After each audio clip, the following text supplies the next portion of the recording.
share ko lang po sa inyo yung pinagjajagingan ko araw-araw. Pinagtitiktokan din araw-araw.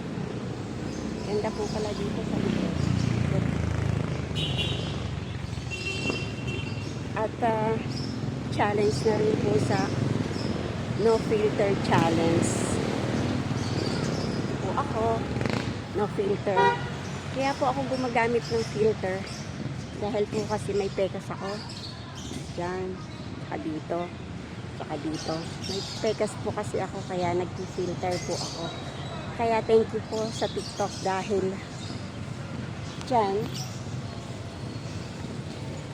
nawawala ang mga pekas ko. Kasi po, sa init po yan. Dati po kasi nung kabataan ko, maganda po yung face ko.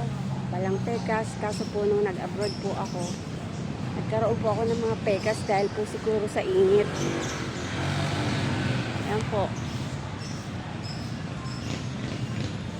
Ang tunay kong face. No filter.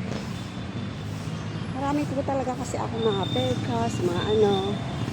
Ganyan, dito, dyan, tumubo po yan, start po nung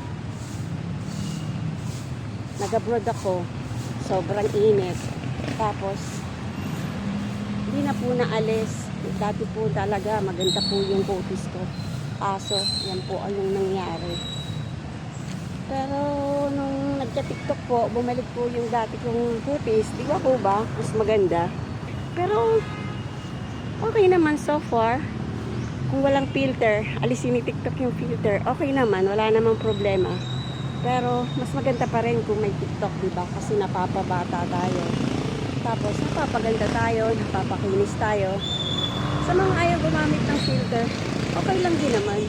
Pero, as long as kailangan natin ng filter, why not naman, mag-filter tayo. Total, napapaganda naman tayo, diba? So, tulad ko, so, dami ko ng pekas dyan, mga pekas ko.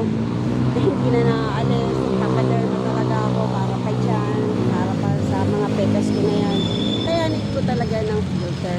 So, hindi naman ako kagandahan. Kaya kailangan ko talaga mag-filter para gumanda, diba? Yan ang talaga ang buhay. Masaya tayo sa TikTok. Diba? Reveal the face in the real face. Okay? Okay, yun ang face ko. Hindi maganda. Pero nung kabataan ko, maganda naman siya. Pero ngayon talaga, hindi na. Ngayon talaga eh.